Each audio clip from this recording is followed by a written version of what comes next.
వేదిక మీద ఉన్నటువంటి పార్టీ పెద్దలు అందరికీ నమస్కారం.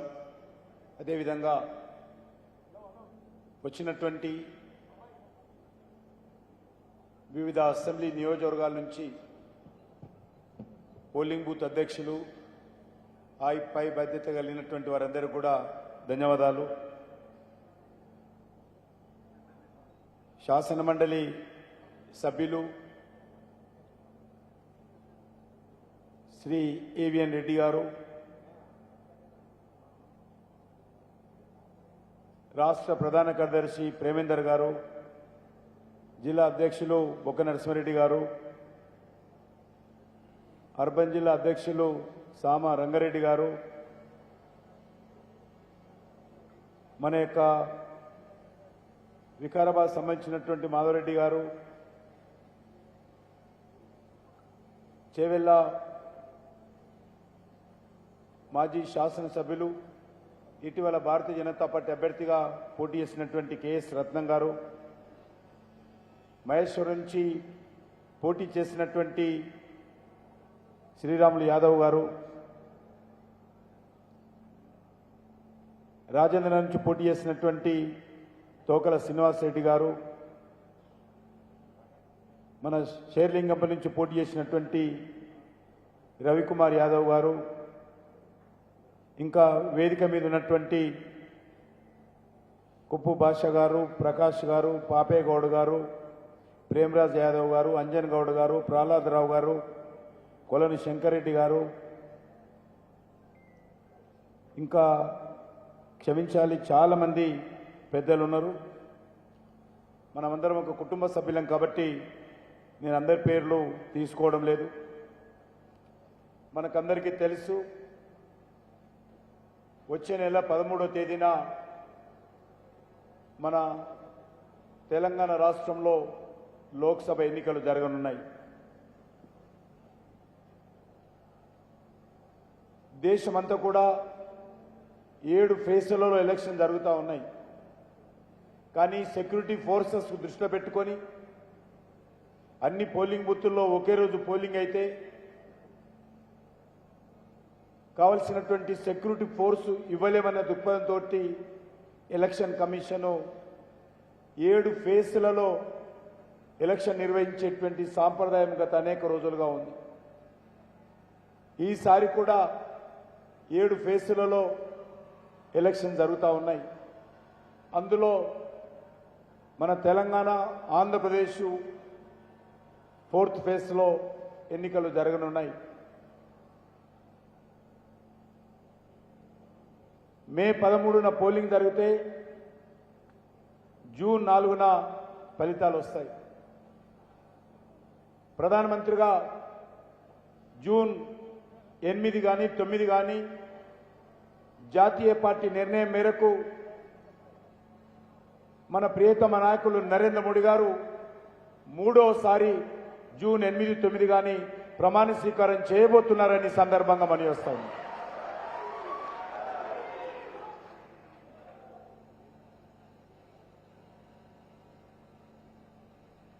ఈసారి ప్రజలను మనం కోరాల్సింది ఒకటే, దేశం కోసం ఓటేయండి, దేశ అభివృద్ధి కోసం ఓటేయండి, దేశ రక్షణ కోసం ఓటేయండి, దేశ భద్రత కోసం ఓటేయండి, మన పిల్లల భవిష్యత్తు కోసం ఓటేయండి, దేశంలో అవినీతి నిర్మూలన కోసం ఓటేయండి, దేశంలో జాతీయ రహదారుల అభివృద్ధి కోసం ఓటేయండి, వ్యవసాయ రంగానికి లాభం చేకూర్చడం కోసం ఓటేయండి, దేశంలో మహిళల గౌరవం పెంచడం కోసం ఓటేయండి, భారతదేశ గౌరవాన్ని ప్రపంచంలో పెంచడం కోసం ఓటేయండి, దేశంలో విద్యారంగ ప్రాధాన్యత పెంచడం కోసం ఓటేయండి, దేశంలో విదేశీ పెట్టుబడులు రావడం కోసం ఓటేయండి, దేశంలో ఆధ్యాత్మికమైనటువంటి కేంద్రాల అభివృద్ధి కోసం ఓటేయండి, భారతీయ ఆలోచన విధానం కోసం, జాతీయ భావన పెంపదం కోసం ఓటు వేయాల్సిందిగా ఈరోజు మనం ప్రజలందరినీ అడగాలి. మీ అందరినీ కోరుతా ఉన్నాను, నరేంద్ర మోడీ గారి నాయకత్వంలో గత 9.5 సంవత్సరాలుగా ఏ రకంగా పనిచేస్తుంది, స్వాతంత్రం వచ్చినప్పటి నుంచి 2014 నరేంద్ర మోడీ గారు ప్రధానమంత్రి అయ్యేంత వరకు దేశంలో ఏ రకమైనటువంటి పరిస్థితి ఉన్నది, ఈరోజు 9.5 సంవత్సరాలుగా ఏ రకమైనటువంటి మార్పులు ఈ దేశంలో జరిగాయో ఈరోజు మనము చాలా స్పష్టంగా ప్రజల ముందు పెట్టాలి. అది ఉగ్రవాద సమస్య కావచ్చు, అది శాంతి భద్రతల సమస్య కావచ్చు, పాకిస్తాన్ ఐఎస్ఐ కార్యక్రమాలు కావచ్చు, దేశంలో బాంబు పేలులు కావచ్చు, దేశంలో మత కళాలు కావచ్చు, కర్ఫ్యూలు కావచ్చు, ఏ విషయంలోనైనా సరే బిఫోర్ నరేంద్ర మోడీ పరిపాలన బాగుంటేనే ఓటేయాల్సిందిగా మనం ప్రజలను కోరాలి. అంతేకాదు, దేశంలో మాఫియా రాజ్యం ఏ రకంగా ఉండింది గతంలో, ఉత్తరప్రదేశ్ తీసుకున్నా, బీహార్ తీసుకున్నా, హర్యానా తీసుకున్నా ఏ రకమైనటువంటి మాఫియా రాజ్యం ఉందో గతంలో మనం చూసాం. ఈరోజు చెప్తున్నది కాంగ్రెస్ పార్టీ, మేము అధికారంలోకి వస్తే బుల్డోజర్ రాజ్యం రద్దు చేస్తామని. అంటే మీరు మాఫియాని ప్రోత్సహిస్తారా? మీరు గూండాయిజాన్ని ప్రోత్సహిస్తారా? ఈరోజు కాంగ్రెస్ పార్టీ చెప్పాల్సినటువంటి అవసరం ఉంది. ఎన్నికల ప్రణాళికలో పెట్టింది, మా ప్రభుత్వం వస్తే బుల్డోజర్ లాంటి ప్రభుత్వాన్ని వ్యవస్థను తీసేస్తామని. ఈరోజు మనం ప్రజలను అడగాల్సినటువంటి అవసరం ఉంది, ప్రజలకు చెప్పాల్సినటువంటి అవసరం ఉంది. దేశంలో భారతదేశ గౌరవం గతంలో ఏ రకంగా ఉండింది, ఈరోజు ఏ రకంగా మార్పు వచ్చిందో ప్రజల మధ్యకి వెళ్ళాలి. గతంలో ఉన్నటువంటి ప్రధానమంత్రి ఏ రకమైనటువంటి కీలుబొమ్మ ప్రధానమంత్రి ఉండిండో ఈరోజు ఏ రకంగా ఒక సమర్థవంతమైనటువంటి, ఒక శక్తివంతమైనటువంటి, ప్రపంచాన్నే శాసించేటువంటి ఒక నాయకుడుగా నరేంద్ర మోడీ గారు గత 9.5 సంవత్సరాలుగా ఏ రకం పనిచేస్తున్నాడో ప్రజలకు చెప్పాల్సినటువంటి అవసరం ఉంది. అంతేకాదు, నరేంద్ర మోడీ గారి కంటే ముందు దేశంలో ఇమ్మడి బొబ్బడిగా ఏ రకంగా విదేశాలకు సంబంధించినటువంటి వస్తువులు ఇంపోర్ట్ అయ్యి, మనం కూర్చున్నటువంటి కుర్చీలు కానీ, మన జేబుకున్నటువంటి పెన్నులు కానీ, మన చేతిలో ఉన్నటువంటి సెల్ ఫోన్లు కానీ, మన పిల్లలు ఆడేటువంటి బొమ్మలు కానీ ఏవైనా సరే విదేశాల నుంచి వచ్చి ఈ దేశంలో విశ్వబ్రాహ్మణులు లేరా? కార్పెంటర్స్ లేరా? బొమ్మలు తయారు చేసే శక్తి లేదా? ఒక కుర్చీ తయారు చేసే శక్తి లేదా? ఒక టేబుల్ తయారు చేసే శక్తి లేదా? ఒక పెన్ను తయారు చేసే శక్తి లేదా? ఎందుకు కాంగ్రెస్ హయాంలో దేశంలో ఎక్కడ చూసినా కూడా పెద్ద ఎత్తున మన దేశానికి చైనా వస్తువులు వచ్చేది. ఈరోజు నరేంద్ర మోడీ గారి నాయకత్వంలో చిన్న పిల్లలు ఆడేటువంటి బొమ్మల నుంచి మొదలు పెడితే చంద్రమండలంలో పంపించే చంద్రయాన్ వరకు కూడా భారతదేశంలో తయారు చేసామని మనం చేస్తా ఉన్నాం. ఏ వస్తువు అయినా సరే ఈరోజు అన్ని భారతదేశంలో తయారవుతా ఉన్నాయి. నరేంద్ర మోడీ గారి కంటే ముందు మన రక్షణ శాఖలో, డిఫెన్స్ రంగంలో 80% వస్తువులు ఇతర దేశాల నుంచి దిగుమతి అయ్యేది. ఈరోజు 9.5 సంవత్సరాలుగా దిగుమతులు తగ్గించాము, భారతదేశంలోనే ఉత్పత్తులు పెంచాము. రక్షణ శాఖకు సంబంధించినటువంటి ఉత్పత్తులను ప్రపంచానికి ఎగుమతి చేస్తా ఉన్నాము. ఈరోజు దేశంలో ఏ విషయంలోనైనా సరే నరేంద్ర మోడీ గారి నాయకత్వంలో అద్భుతంగా పనిచేస్తా ఉన్నాం. నరేంద్ర మోడీ గారి కంటే ముందు మన్మోహన్ సింగ్ ఆయన 10 సంవత్సరాల వరకు పరిపాలన చేశారు కాంగ్రెస్ పార్టీ. ఈరోజు మోడీ గారు వచ్చి 10 సంవత్సరాలైంది. ఈరోజు కాంగ్రెస్ పార్టీని అడగాలి, ప్రజలకు చెప్పాలి మనము కాంగ్రెస్ పార్టీ గురించి. మన్మోహన్ సింగ్ గారి హయాంలో ప్రతి 15 రోజులకు ఒక కుంభకోణం జరిగేది. 10 సంవత్సరాలలో 12 లక్షల కోట్లు. అది బొగ్గు కుంభకోణం కానీ, అది కామన్వెల్త్ గేమ్స్ కుంభకోణం కానీ, 2G స్పెక్ట్రమ్ కుంభకోణం కానీ, హెలికాప్టర్ కుంభకోణం కానీ, ఇండియన్ హెరాల్డ్ కుంభకోణం కానీ, ఏ కుంభకోణం తీసుకున్నా కూడా వందల వేల కోట్ల రూపాయలు, లక్షల కోట్ల రూపాయలు కాంగ్రెస్ పార్టీ హయాంలో దోపిడీ చేయడం జరిగింది. 12 లక్షల కోట్లు.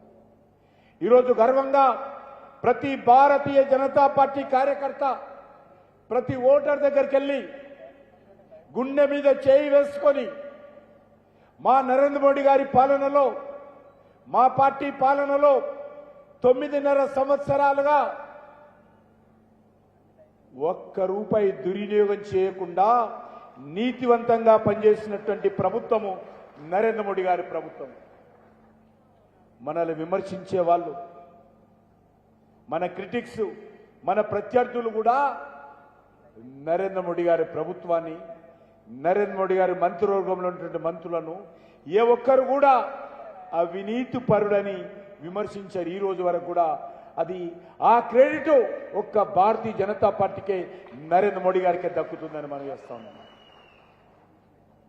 అంతేకాదు ఈరోజు జాతీయ రహదారులు తీసుకున్నా, ఎయిర్పోర్ట్లు తీసుకున్నా, రైల్వే నెట్వర్క్ తీసుకున్నా,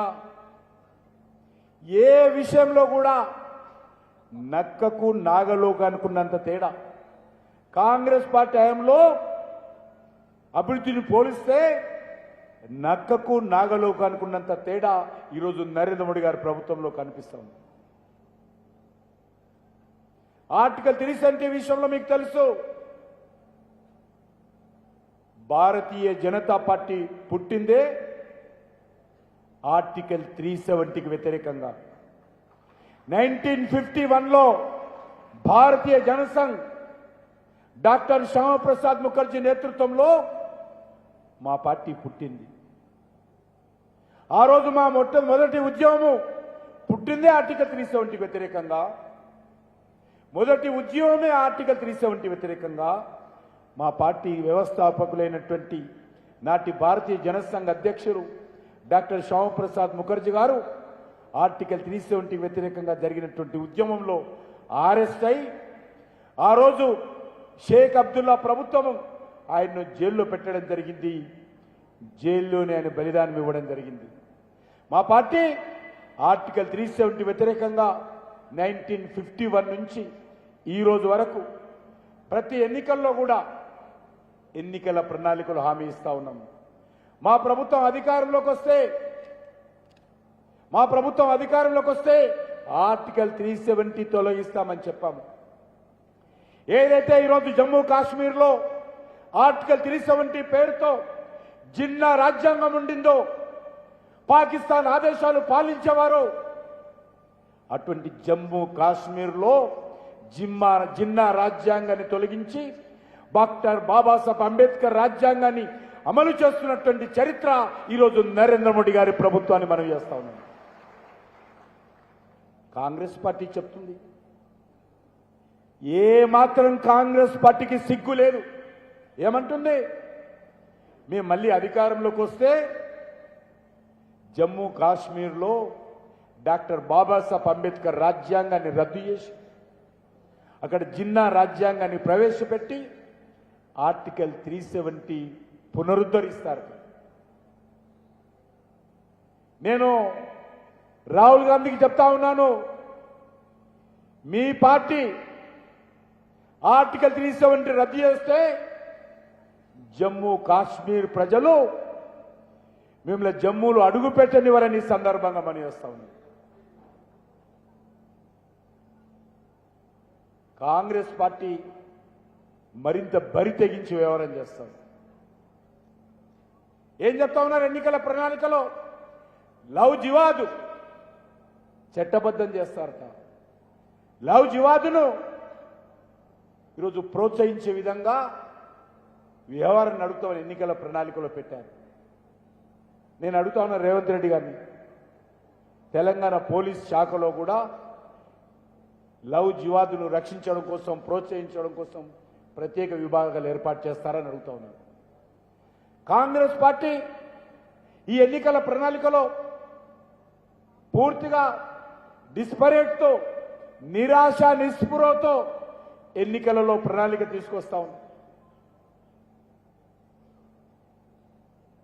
వారు ఏం చెప్తా ఉన్నారు? ఆర్టికల్ 370 రద్దు చేస్తాం, లవ్ జిహాదును ప్రోత్సహిస్తాం, త్రిపుల్ తలాక్ను పునరుద్ధరిస్తాం, ముస్లిం ఆడబిడ్డల గొంతుకొస్తాం. ఇది కాంగ్రెస్ పార్టీ చెప్తా ఉంది. త్రిపుల్ తలాక్ నరేంద్ర మోడీ గారు రద్దు చేస్తున్నప్పుడు చాలా ప్రతిపక్ష పార్టీలు, కాంగ్రెస్ పార్టీ కూడా వ్యతిరేకించింది. ఇంట్లో ఛాయలో షుగర్ తగ్గినా, షుగర్ పెరిగినా, లేక ఇంట్లో వంట చేస్తే కూరలో ఉప్పు తగ్గినా, పప్పు తగ్గినా తలాక్ తలాక్ అనేటువంటి సాంప్రదాయం, ఒక ఆటవిక సాంప్రదాయం ఉండేది. కానీ నరేంద్ర మోడీ గారు దేశంలో ఉన్నటువంటి 10 కోట్లకు పైగా ఉన్నటువంటి ముస్లిం ఆడబిడ్డల యొక్క హక్కులు కాపాడడం కోసం, వాళ్లకు గౌరవమైనటువంటి జీవనం ఇవ్వడం కోసం ఈరోజు త్రిపుల్ తలాక్ చట్టాన్ని రద్దు చేయడం జరిగింది. ఈరోజు ముస్లింలో ఉన్నటువంటి ప్రతి ఒక్కరు కూడా ఈరోజు భర్తగా ఉండొచ్చు, కానీ రేపు తను కూడా ఒక ఆడబిడ్డకు తండ్రి. నీ ఆడబిడ్డ, నీకు జన్మించినటువంటి ఆ తల్లి, మీ అల్లుడు తలాక్ తలాక్ అంటే ఆడబిడ్డ మీ ఇంటికి తిరిగి వస్తే ఎంత బాధ అవుతుందో ఈరోజు ముస్లింలో ఉన్నటువంటి ప్రతి ఒక్కరు కూడా ఆలోచన చేస్తున్నారు. అందుకే త్రిపుల్ తలాక్ చట్టాన్ని రద్దు చేస్తే ముస్లింలందరూ కూడా స్వాగతం పలికారు. కానీ ఓట్ల కోసం, అధికారం కోసం, ఏమాత్రం ఈ దేశం మీద, ఈ దేశ అభివృద్ధి మీద గౌరవం లేనటువంటి కాంగ్రెస్ పార్టీ రాహుల్ గాంధీ త్రిపుల్ తలాక్ చట్టాన్ని మళ్ళీ తీసుకొస్తాడట. త్రిపుల్ తలాక్ ఆటవిక సాంప్రదాయాన్ని ఈ దేశంలో తీసుకొస్తానని చెప్పి కలలు కంటా ఉండడం అని వస్తున్నాను. అంతేకాదు, రిజర్వేషన్ సంబంధించినటువంటి విషయంలో కూడా ముస్లింల రిజర్వేషన్ పెంచుతానని, ఇది కూడా పూర్తిగా ఓట్ల కోసం ఆలోచన చేస్తా ఉన్నారు. అందుకే కాంగ్రెస్ పార్టీ ప్రవేశపెట్టినటువంటి ఎన్నికల ప్రణాళిక ఇది హిందువులకు వ్యతిరేకమైనటువంటి ఎన్నికల ప్రణాళిక. స్వాతంత్రం రాకముందు ఏదైతే మన ప్రధానమంత్రి గారు చెప్పినట్టు ముస్లింలు ఏ రకమైనటువంటి ఆలోచన విధానంతో పనిచేసేదో, స్వాతంత్రం వచ్చిన 75 సంవత్సరాల తర్వాత కూడా కాంగ్రెస్ పార్టీ ముస్లిం లీగ్ ఆలోచన విధానంతో ఈ దేశంలో పనిచేస్తూ ఉంది. జీఎస్టీ రద్దు చేస్తాం, కుంభకోణాలను ప్రోత్సహిస్తాం.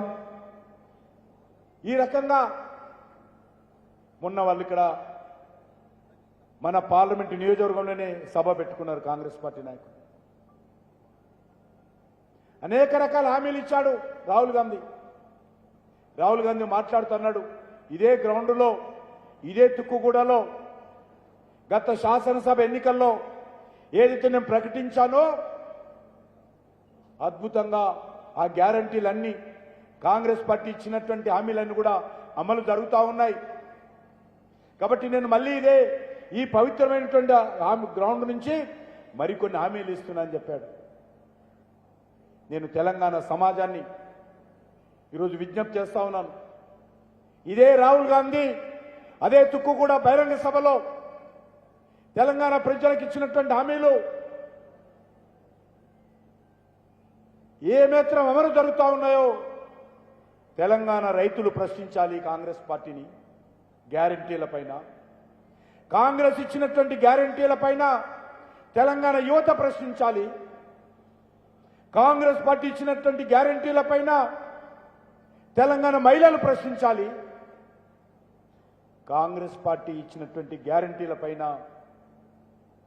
తెలంగాణ పేదలు ప్రశ్నించాలి. మీరు రైతుల యొక్క రుణాన్ని మాఫీ చేస్తామన్నారు కదా, 100 రోజుల్లో మాఫీ చేస్తామని చెప్పారు కదా. రేవంత్ రెడ్డి ఇంకో ముందుకెళ్ళాడు. మీరు ఒకవేళ రుణాన్ని కడితే, మీరు బ్యాంకులో నుంచి రుణం తీసుకోకపోతే వెంటనే బ్యాంకుకి వెళ్ళండి, 2 లక్షల రుణం తీసుకోండి, మా పార్టీ అధికారంలో రాబోతుంది, మా సోనియమ్మ ప్రభుత్వం వస్తుంది, డిసెంబర్లో మా అధికారంలోకి వస్తాం. డిసెంబర్లో ఆయన ప్రకటించాడు. మరి ఈరోజు మనం చేస్తా ఉన్నాను, 100 రోజులు దాటిపోయింది కదా రేవంత్ రెడ్డి గారు, మీ 2 లక్షల రుణమాఫీ ఎక్కడ పోయిందని అడుగుతా ఉన్నాను. ఎప్పుడు మాఫీ చేస్తారు? ఏదైనా రోడ్ మ్యాప్ ఉందా? ఏదైనా లక్ష్యం ఉందా? ఏదైనా టార్గెట్ ఉందా? ఆ 2 లక్షల మాఫీ చేయడం కోసం ఎక్కడి నుంచి నిధులు తీసుకొస్తారు? ఎన్నికల ప్రణాళిక ఇచ్చే ముందు ఆలోచించలేదు మీరు. ఇప్పుడు ముఖ్యమంత్రి, ఇప్పుడైనా ఆలోచన చేశావా? రేవంత్ రెడ్డి గారు చెప్పాలి. రేవంత్ రెడ్డి గారు, మీరు ఎకరానికి 15,000 ఇస్తామన్నారు కదా, ఎక్కడ పోయినాయి 15,000 చెప్తారా? ఎప్పుడు ఇస్తారో చెప్తారా? ఆ నిధులు ఎక్కడి నుంచి తెస్తారో చెప్తారా?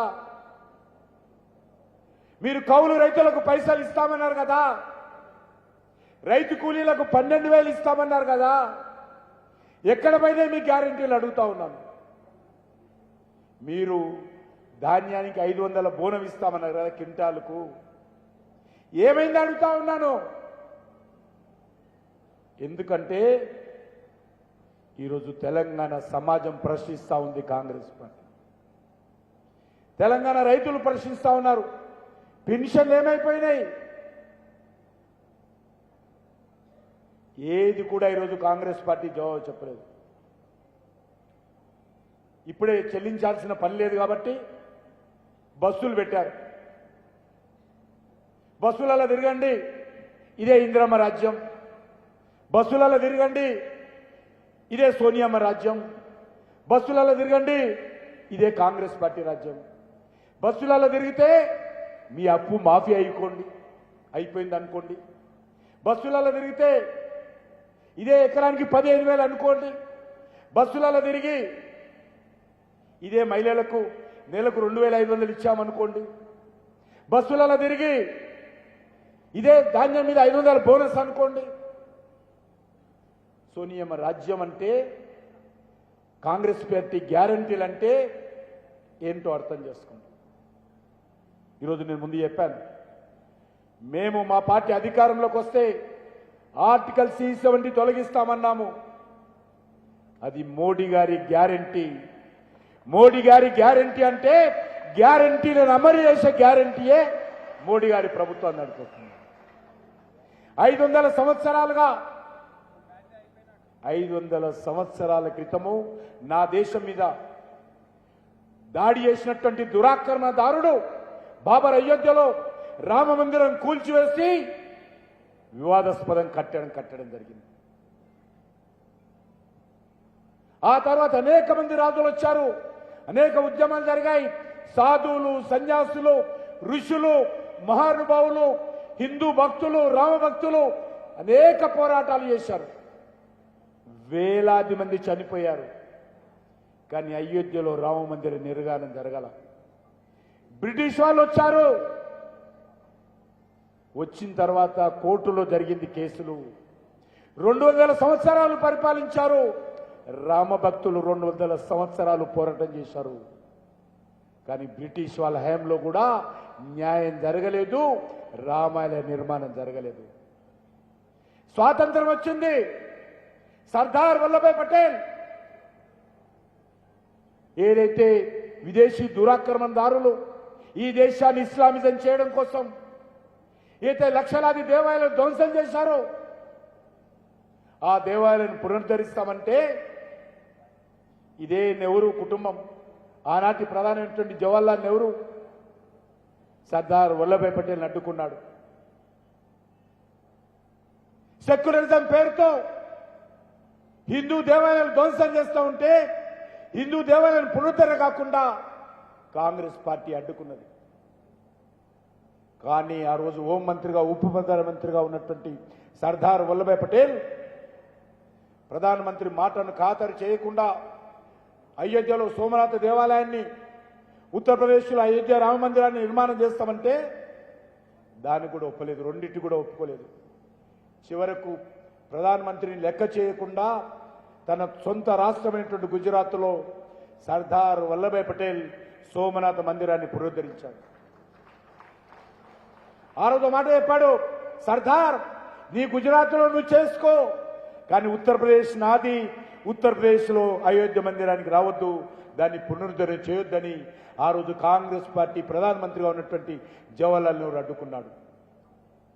బ్రిటిష్ వాళ్ళ సమయంలో కోర్టు నుంచి కేసులు జరుగుతూ ఉన్నాయి. అద్వానీ గారు అధ్యక్షులు అయిన తర్వాత భారతీయ జనతా పార్టీ అయోధ్యలో రామ మందిర నిర్మాణానికి మద్దతుగా తీర్మానం చేసి పోరాటాలు చేశాము. వేలాది మంది కరసేవకులు, లక్షలాది మంది కరసేవకులు దేశమంతా పర్యటించి ప్రభుత్వం మీద ఒత్తిడి తెచ్చినా అయోధ్య రామ మందిర నిర్మాణం జరగలేదు. వేలాది మంది కరసేవకులు అయోధ్యలో శవాలై ఆ యొక్క సరైన నదిలో కనిపించిన విషయాన్ని కూడా మనం చేస్తా ఉన్నాం. అయోధ్య కోసం, రామ మందిరం కోసం ఉత్తరప్రదేశ్లో కళ్యాణ్ సింగ్ ప్రభుత్వం, మధ్యప్రదేశ్లో సుందర్లాల్ పట్వా ప్రభుత్వం, రాజస్థాన్లో బైరాన్ సింగ్ షోవా ప్రభుత్వం బలిచ్చాం. మేము మా ప్రభుత్వాలు పోయాయి, అయినా మేము మడమ తిప్పలేదు, మాట తప్పలేదు.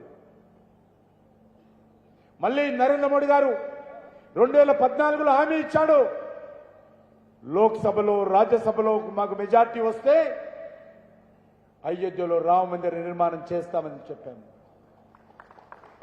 ఆ రోజు మనం ఒక మాట అన్నాము, రామ్ లలాం ఆయేంగే మందిర్ వహీ బనాయింగే. కాంగ్రెస్ వాళ్ళు బనాయించే వాళ్ళు రామ్ లలా కబ్ ఆయేంగే, బీజేపీ కబ్ మందిర్ బనాయింగే అని పార్లమెంటులో కూడా బనాయించారు. కానీ నరేంద్ర మోడీ గారు నాయకత్వంలో ఏదైతే గ్యారంటీ ఇచ్చామో రామ మందిర నిర్మాణం చేస్తామని, ఈరోజు గ్యారంటీ ప్రకారము అయోధ్యలో భవ్యమైనటువంటి దివ్యమైనటువంటి రామ మందిర నిర్మాణం జరిగింది. ఈరోజు చెప్తా ఉన్నారు కాంగ్రెస్ పార్టీ వాళ్ళు, నేను దమ్ముందా కాంగ్రెస్ పార్టీని అడుగుతా ఉన్నాను, మీరు రామ మందిరాన్ని వ్యతిరేకించారు కదా, రామ మందిరం కట్టొద్దన్నారు కదా, రామ మందిరం యొక్క ప్రాణ ప్రతిష్ఠ కూడా ఆహ్వానం పంపిస్తే తిరస్కరించారు కదా, మీరు ఎన్నికల ప్రణాళికలో చెప్పండి దమ్ముంటే. మా పార్టీ కాంగ్రెస్ పార్టీ అధికారంలోకి వస్తే రామ మందిరాన్ని కూల్చేస్తామని చెప్పాల్సిందిగా దమ్ముందా అని అడుగుతా ఉన్నాను. అందుకే మనం చేస్తా ఉన్నాను, భారతీయ జనతా పార్టీ నేతృత్వంలో వచ్చేటువంటి 5 సంవత్సరాలు నరేంద్ర మోడీ గారి నాయకత్వంలో దేశంలో మరింత అభివృద్ధి తీసుకొస్తాం. ఏదైతే మహిళలకు 33% రిజర్వేషన్ భారతీయ జనతా పార్టీ తీసుకొచ్చింది, కాంగ్రెస్ పార్టీ అంటుంది ఇప్పుడు 50% తీసుకొస్తామని. మీరు అధికారంలో ఉన్నటువంటి 60 సంవత్సరాలు ఏం చేశారయ్యా? ఆ భాష నాకు అది ఏం వికారాలు ఏం చేశారని అడుగుతా ఉన్నాను. మీరు 33% రిజర్వేషన్ ఎందుకు తీసుకురాలేకపోయారు? ఈరోజు ప్రజలను మభ్యపెట్టడం కోసం 50% అంటున్నారు. ఇంకో మాట రేవంత్ రెడ్డి గారు అంటున్నారు మధ్యలో, మీరు 17కు 17 సీట్లు కాంగ్రెస్ పార్టీని తెలంగాణలో గెలిపించాలి, నెంబర్ 1. నెంబర్ 2, కాంగ్రెస్ పార్టీ దేశంలో అధికారంలోకి రావాలి. నెంబర్ 3, మా రాహుల్ గాంధీ దేశానికి ప్రధానమంత్రి కావాలి. నెంబర్ 4, కాంగ్రెస్ పార్టీ ప్రభుత్వం ఢిల్లీలో వచ్చిన తర్వాత మా రాహుల్ గాంధీ తెలంగాణకు పైసలు ఇవ్వాలి. నెంబర్ 5 ఆయన పైసలు ఇస్తే వాళ్ళు ఇచ్చినటువంటి 6 గ్యారెంటీలు అమలు చేస్తారు. కాంగ్రెస్ పార్టీ ఈరోజు 40 సీట్లు ఉన్నాయి. రేవంత్ రెడ్డి గారు 40 సీట్లు వస్తాయా ఒక్కసారి వెనుక తిరిగి చూసుకో. హిమాచల్ ప్రదేశ్లో కాంగ్రెస్ పార్టీ ప్రభుత్వం ఉంది, కర్ణాటకలో కాంగ్రెస్ పార్టీ ప్రభుత్వం ఉంది, తెలంగాణలో కాంగ్రెస్ పార్టీ ప్రభుత్వం ఉంది. 3 ప్రభుత్వాలు ఉన్నాయి ఈరోజు కాంగ్రెస్ పార్టీ. హిమాచల్ ప్రదేశ్లో నేను చెప్తా ఉన్నాను 4 సీట్లు ఉంటాయి. హిమాచల్ ప్రదేశ్లో 4 సీట్లు భారతీయ జనతా పార్టీ గెలవబోతుంది. కర్ణాటకలో 28 సీట్లు ఉన్నాయి. 28 సీట్లలో 25 సీట్లు భారతీయ జనతా పార్టీ కర్ణాటకలో గెలవబోతుంది. తెలంగాణలో 17 సీట్లు ఉన్నాయి. తెలంగాణలో కూడా ఈరోజు మా కార్యకర్తలందరూ చెప్తున్నారు, తెలంగాణ ప్రజలు చెప్తున్నారు, డబల్ డిజిట్లో మెజార్టీ సీట్లు రోజు బీజేపీ గెలవబోతుంది. మరి మీకు 40 సీట్లు ఏ రకంగా వస్తాయో రాహుల్ గాంధీ చెప్పాలి. ఉన్న 40 సీట్లే మీకు వచ్చాయి రాని పరిస్థితి ఉంటే కాంగ్రెస్ పార్టీ ఎప్పుడు ప్రభుత్వం కావాలి?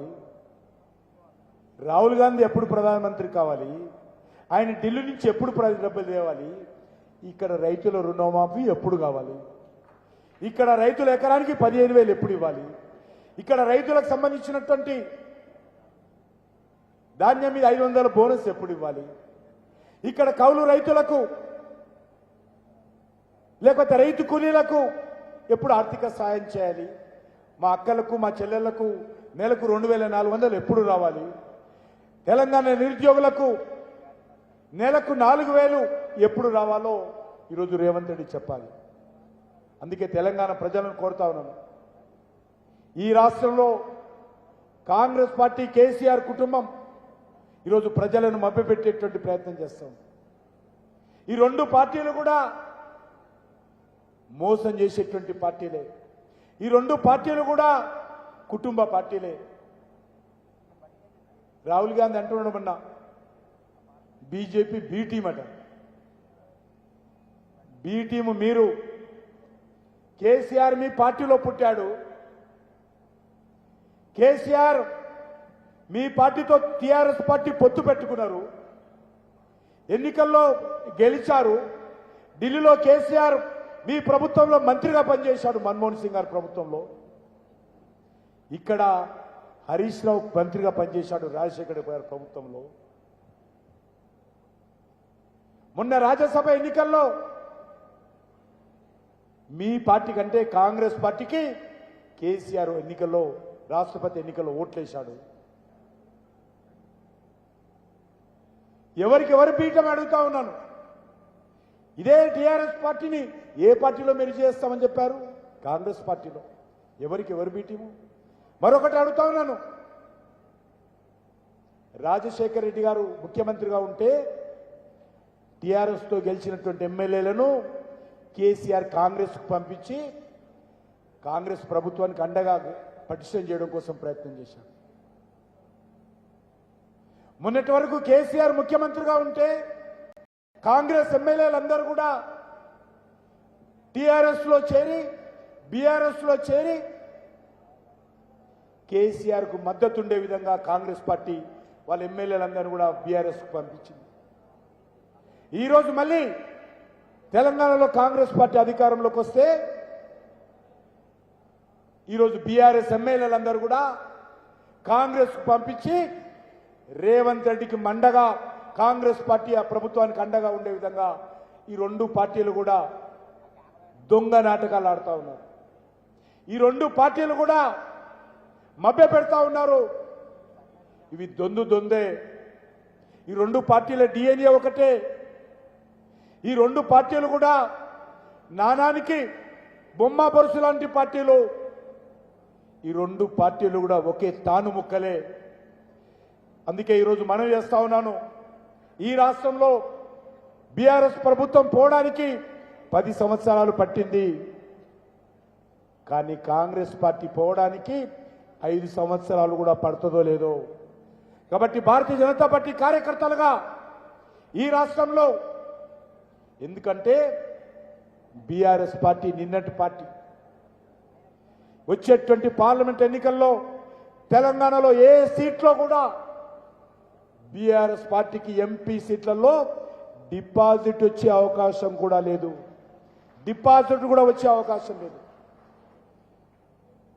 మరి ఈ పరిస్థితుల్లో తెలంగాణ రాష్ట్రంలో కాంగ్రెస్ పార్టీకి ప్రత్యామ్నాయంగా భారతీయ జనతా పార్టీ ఎదగాల్సినటువంటి అవసరం ఉంది. నరేంద్ర మోడీ గారి నాయకత్వంలో ఈ రాష్ట్రంలో బీజేపీ బలపడాల్సినటువంటి అవసరం ఉంది. దానికి నాంది ఈ లోక్సభ ఎన్నికలు. అందుకే భారతీయ జనతా పార్టీ కార్యకర్తలుగా నేను మీ అందరినీ కోరుతా ఉన్నాను, వచ్చే పార్లమెంట్ ఎన్నికల్లో మనమందరం కష్టపడి పనిచేద్దాం. మే 13వ తేదీ వరకు మనం ఎవరం కూడా విశ్రాంతి తీసుకోకుండా ప్రతి పోలింగ్ బూత్కు వెళ్ళాలి, ప్రతి గ్రామానికి వెళ్ళాలి, గ్రామంలో ఉన్నటువంటి ప్రతి గడపకు వెళ్ళాలి, ప్రతి గడపలో ఉన్నటువంటి ప్రతి వ్యక్తిని కలవాలి. ఇక్కడ భారతీయ జనతా పార్టీ గెలవాలి. ఎందుకంటే నాకు బాగా తెలుసు, ఇక్కడ నుంచి పార్లమెంటు నుంచి గతంలో టైగర్ నరేంద్ర గారు పోటీ చేసినప్పుడు కానీ, గోల్కొండ సింహంగా పేరు పొందినటువంటి బద్దం బాలరెడ్డి గారు పోటీ చేసినప్పుడు కానీ చాలా తక్కువ ఓట్లతో ఓడిపోవడం జరిగింది. నేను ఈరోజు మనవి చేస్తా ఉన్నాను, ఈ చేవెళ్ల పార్లమెంటు నియోజకవర్గం నుంచి భారతీయ జనతా పార్టీ అభ్యర్థిగా పోటీ చేస్తున్నటువంటి కొండ విశ్వేశ్వరరెడ్డి గారిని గెలిపించి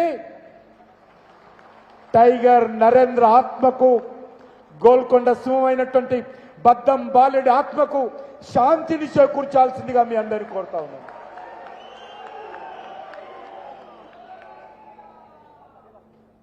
అనేక పోరాటాలు చేశాం, మనము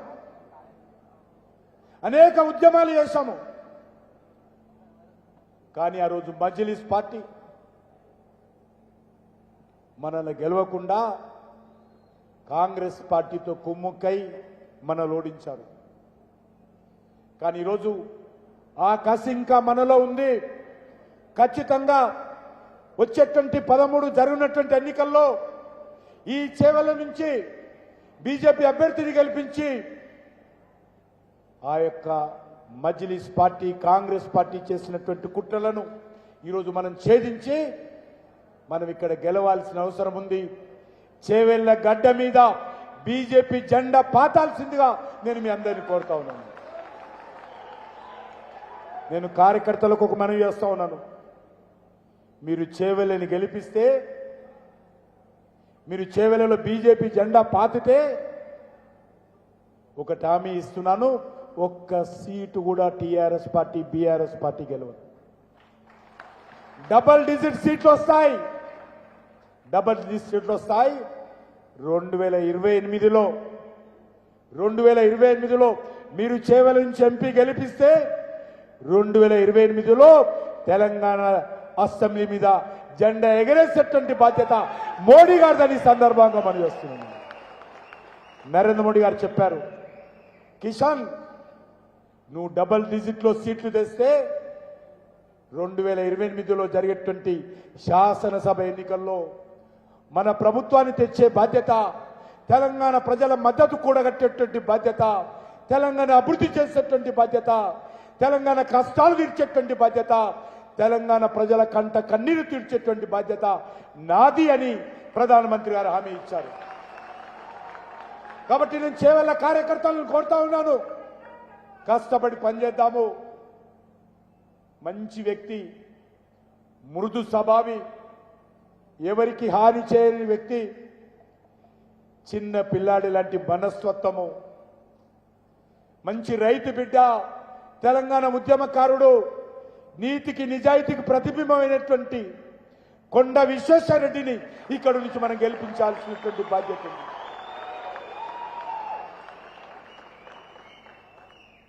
ఆయన మొన్న వీడియోలు చూశాను నేను, ఊళ్ళల్లో యాత్రలో తిరుగుతూ ఆయన బట్టలు ఆయనే ఉత్తుక్కొని ఆరేస్తున్నటువంటి ఫోటో నిజంగా చూస్తే సంతోషం అనిపించింది. అలాంటి వ్యక్తి ఈరోజు మనకు ఎంపీగా గెలిస్తే తప్పకుండా నేను ఒక మంత్రిగా, ఇప్పుడున్నటువంటి మంత్రిగా, ఒక రాష్ట్ర అధ్యక్షుడిగా మనం చేస్తా ఉన్నాను. చేవెళ్ళ డెవలప్మెంట్ చేసేటువంటి బాధ్యత భారతీయ జనతా పార్టీ.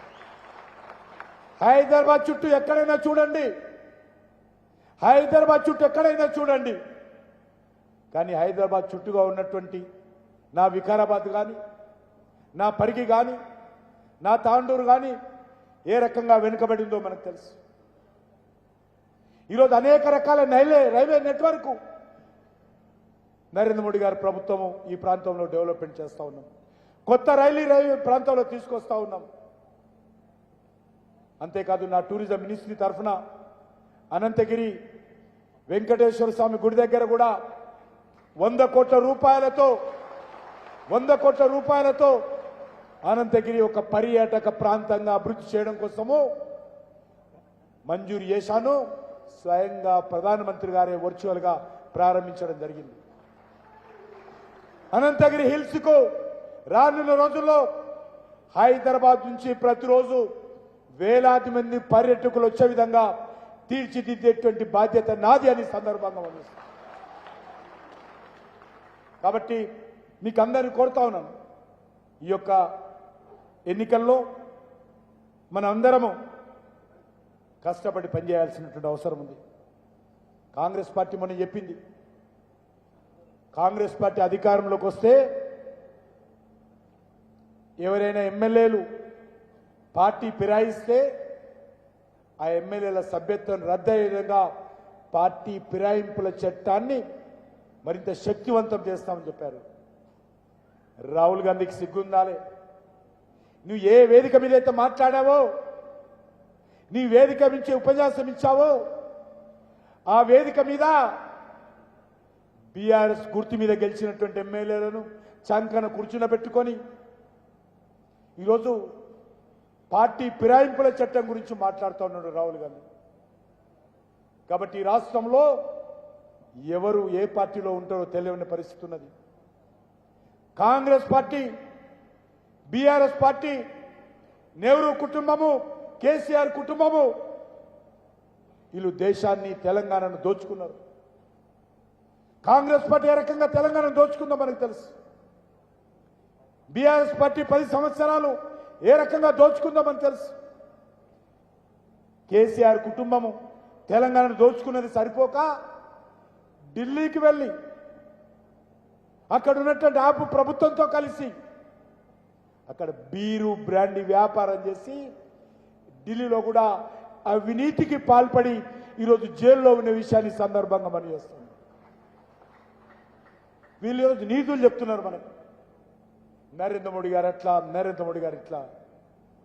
నరేంద్ర మోడీ గారు ఎట్లయినా దేశం కోసమే, నరేంద్ర మోడీ గారు ఇట్లయినా దేశ ప్రజల కోసమే. మీలాగా భూములు ఆక్రమించుకోలేదు మేము, మీలాగా మాఫియాకు పాల్పడలేదు మేము. ల్యాండ్ మాఫియా మా పార్టీలో లేదు, లిక్కర్ మాఫియా మా పార్టీలో లేదు, ఇసుక మాఫియా మా పార్టీలో లేదు, గ్రానైట్ మాఫియా మా పార్టీలో లేదు, కాంట్రాక్టర్ మాఫియా మా పార్టీలో లేదు. ఈ మాఫియాలు ఎక్కడున్నాయంటే కాంగ్రెస్ పార్టీలో ఉన్నాయి. ఈ మాఫియాలు బీఆర్ఎస్ పార్టీలో ఉన్నాయి. ఈ అవినీతి ఎక్కడుందంటే కాంగ్రెస్ పార్టీలో ఉంది, బీఆర్ఎస్ పార్టీలో ఉంది. కాబట్టి నేను తెలంగాణ సమాజాన్ని కోరుతా ఉన్నాను, ఈ తెలంగాణ కొత్తగా ఏర్పడినటువంటి తెలంగాణ బ్రతికి బట్ట కట్టాలంటే, తెలంగాణ ప్రజల ఆత్మగౌరవం నిలబడాలంటే, తెలంగాణ అభివృద్ధి జరగాలంటే, ఒక నీతి నిజాయితీతో కూడినటువంటి ప్రభుత్వం తెలంగాణలో రావాలంటే, ఒక కుటుంబ పార్టీలో పోవాలంటే తెలంగాణలో భారతీయ జనతా పార్టీ రావాలి, తెలంగాణలో భారతీయ జనతా పార్టీ గెలవాలి, కేంద్రంలో నరేంద్ర మోడీ గారు మళ్ళీ ప్రధానమంత్రి కావాలి. చేవెళ్ళ నుంచి మన కొండా విశ్వేశ్వరరెడ్డి గారు లాంటి అభ్యుదయ భావాలు కలిగినటువంటి వ్యక్తి ఇక్కడ పార్లమెంట్ సభ్యుడిగా గెలవాలి. దానికి ప్రతి కార్యకర్త అందరం కూడా కష్టపడి పనిచేయాలి. ఖచ్చితంగా రానున్న రోజుల్లో మీ అందరి నాయకత్వంలో ఇక్కడ బీజేపీ గెలవాలి. వేదిక మీద ఉన్నటువంటి నాయకులందరూ కూడా కోరుతా ఉన్నాను, ఐక్యమత్యంతో మన శక్తిని అంతా కేంద్రీకరించి ఈరోజు మనం గెలవాలి. మంచి అవకాశం ఉంది. అద్భుతమైనటువంటి అవకాశం. ఈ సమయ హై సही समय है, ప్రధానమంత్రి గారు అంటారు. ఏ సమయ హై సही समय है, చేవెళ్లలో భారతీయ జనతా పార్టీ గెలవడానికి, తెలంగాణలో బీజేపీ రావడానికి. కాబట్టి అందరం కూడా కష్టపడి పనిచేయాల్సిందే కోరుతా ఉన్నాం. మీ అసెంబ్లీ నియోజకవర్గాల్లో అనేక మంది గ్రామాలలో యువత, మహిళలు, రైతులు, రైతు కూలీలు బీజేపీ వెనుక రావడానికి సిద్ధంగా ఉన్నారు. కాబట్టి కార్యకర్తలందరం కష్టపడి పనిచేద్దాము. ఎందుకంటే ఇంత సానుకూలమైనటువంటి సమయం గతంలో బీజేపీకి ఎప్పుడూ లేదు. బీజేపీ ఏర్పడిన తర్వాత 1980 నుంచి ఈ రకమైనటువంటి సానుకూల సమయము నరేంద్ర మోడీ గారి నాయకత్వంలో. ఈరోజు బీజేపీ కోరుకోవడం లేదు నరేంద్ర మోడీ గారు ప్రధానమంత్రి కావాలని. బీజేపీతో పాటు 140 కోట్ల మంది ప్రజలు ఈ దేశానికి మళ్ళీ నరేంద్ర మోడీ గారు ప్రధానమంత్రి కావాలని కోరుకుంటున్నారు. మొన్న మోడీ గారు చెప్పారు, మా 10 సంవత్సరాల పాలన ఒక ట్రయల్ మాత్రమే. నిజమైనటువంటి సినిమా బీజేపీ ఏంటో, బీజేపీ సిద్ధాంతం ఏంటో, నరేంద్ర మోడీ గారి సత్తా ఏంటో నిజమైనటువంటి సినిమా జూన్ 4 ఫలితాలు వచ్చిన తర్వాత దేశ అభివృద్ధి కోసం, దేశ సమగ్రత కోసం, దేశ గౌరవాన్ని పెంచడం కోసం నిజమైనటువంటి సినిమా, పేద ప్రజల సంక్షేమం కోసం నిజమైనటువంటి సినిమా జూన్ తర్వాత నరేంద్ర మోడీ గారు మరి చూపించబోతా ఉన్నారని సందర్భంగా మనయేస్తూ మరొకసారి కార్యకర్తలు ఒక్కొక్క కార్యకర్త ఇతర పార్టీలకు సంబంధించినటువంటి 1,00,000 మంది కార్యకర్తలతో సమానంగా మనమందరం కష్టపడి పనిచేయాలని చెప్పి కోరుకుంటూ, మరి ఆ దిశలో నాకు పూర్తి విశ్వాసం ఉంది. మళ్ళీ వస్తాను. అమిత్ షా గారిని కానీ, నరేంద్ర మోడీ గారు కానీ వికారాబాద్ తీసుకొస్తాను. ఎవరినైనా ఇద్దరిలో ఒకరు మాటిస్తున్నా, మీకు ఎవరినైనా పర్లేదు, మీరు ఎవరు కావాలంటే వాళ్ళని తీసుకొస్తాను. మీరు చేయాల్సిన పని